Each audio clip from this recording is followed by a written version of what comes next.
Hello, good morning. I want to show you what I've been working on for the past little while.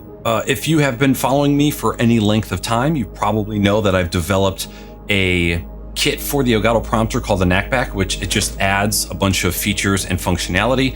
Custom bracket, cable management, allows you to shoot in portrait using the prompter. That project has been awesome, and I have gotten into another prompter-based project that I am super excited about.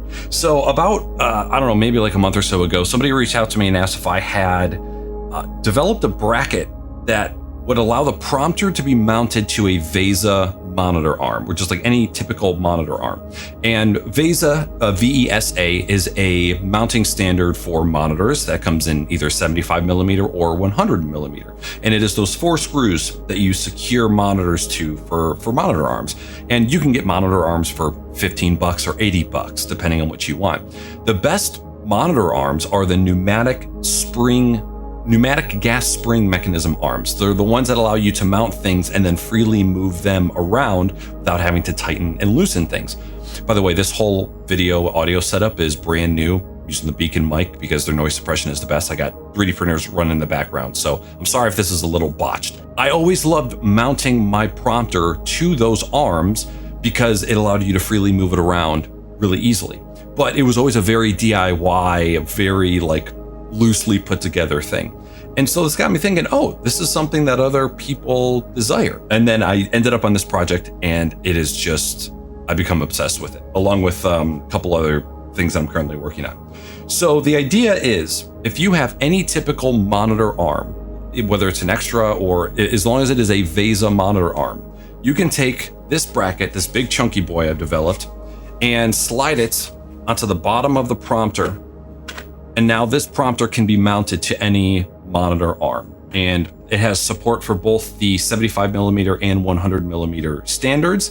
It is recessed so that any of the brackets, whether you use the Elgato bracket or the Nackback bracket, they can slide down without interfering with the mounts. And then it's of course compatible with like the Nackback cable management stuff as well. This secures to the bottom of the prompter using the 1/4-20 screws. So the bottom of the prompter has these 2 mounting points. I typically always use this screw for mounting because this always felt a little flimsy to me, but now you can use 2 screws to mount the prompter to the VESA arm. And then I added a 1/4-20 threaded insert here so that if you use that extra mount hole on the bottom of the prompter, you don't lose that. So this is the first version of the bracket. I'm calling this like the standard bracket, which it has this groove here so that you can still access that screw hole that is right down there.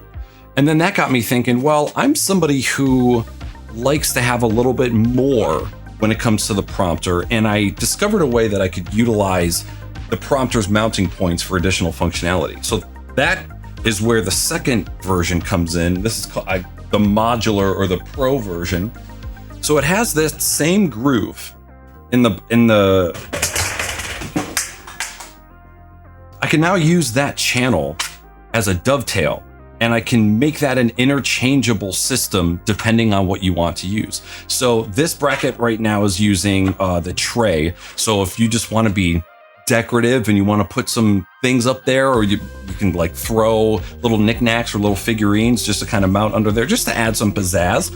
If you want to put a little alarm clock, I don't know, but that is the tray. But the thing that I am most excited about was this guy. This has a little square that is meant for a cold shoe mount. So this secures in there. Take any adjustable cold shoe mount device, seats right there in that square. You have an adjustable arm that goes underneath the prompter. So why is this useful? I am somebody who keeps my camera mounted on my prompter pretty much at all times. There are some times where I want to record a video, but I don't necessarily want to use the prompter. I just have like some notes that I've written on my phone that I want to be able to reference easily. So if you have a 1/4-20, this is something else I'm working on. It's a MagSafe mount that uses 1/4-20 mounting. So if you have a MagSafe phone, and now you have a MagSafe mount underneath your prompter. So if you want to just write up some quick notes and be able to reference them without having to like look down at your phone or look where it's mounted, you can look right under where the camera is and then your phone is there. Also serves as a way if you want to record a quick video with your phone, but you want a place to mount it. And if you know that your prompter is already at an acceptable height, this is pretty close to where your camera would be. So that's my second favorite. My number one favorite is because I mostly use Sony cameras for the prompter. The a6400 has a screen that flips up. The ZV-E10 has a screen that flips out. Both are almost impossible to see unless you have an external monitor. And sometimes I'm recording and I'm not using the prompter, or I'm not using the computer. So I don't have Camera Hub open, I don't have OBS open, so I don't have a preview of myself. This Q20 mount also allows you to take any standard field monitor and mount right to the bottom of the prompter, so that if you're somebody who always wants a monitor there, you can mount it right underneath, and then the camera plugs in, and then you can always see a preview of yourself. Again, very close to where your camera is, so that if you're trying to figure out your framing, the monitor is right there and you can make quick adjustments, and you can see those adjustments in real time. Now, the one little extra that I developed is this channel. You might think, like, how does it stay secure? I left an opening so that you could put a screw into the bottom of the bracket that secures right to the prompter. So this hole right here for the screw actually goes into a cone. So as soon as you drop the screw in, it immediately finds the Elgato hole. Every kit is going to ship with this little screwdriver piece. It is the exact length needed to screw in, and it's pretty much an exact size, so that you don't have to try and find the groove where the screw head meets the screwdriver. You just rotate it enough till you feel it click, and then you know that you're in and you can tighten it.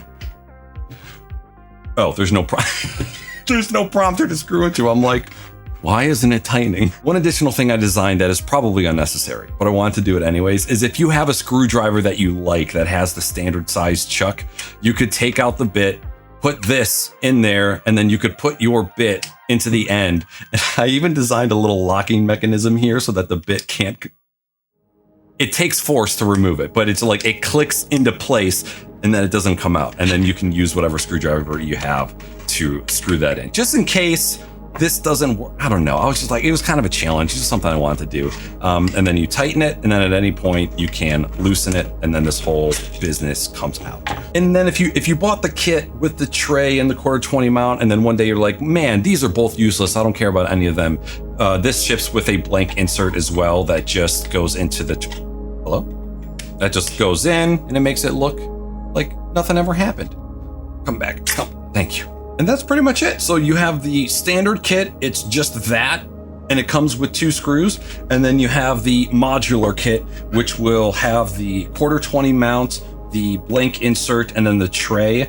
I'll probably make it so that you can either choose to get the blank insert and the Q20 mount, or the blank insert and the tray, because I know not everybody's gonna want everything. So like, ever since I've had the first prototype, I've started using this upstairs in my setup, and it's been great. Like, I have loved it. So I think other people are going to love it too.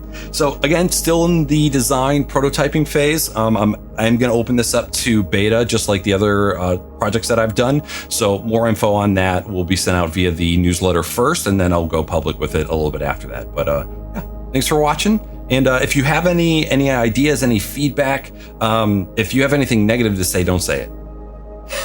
I'm just kidding. Shit on me.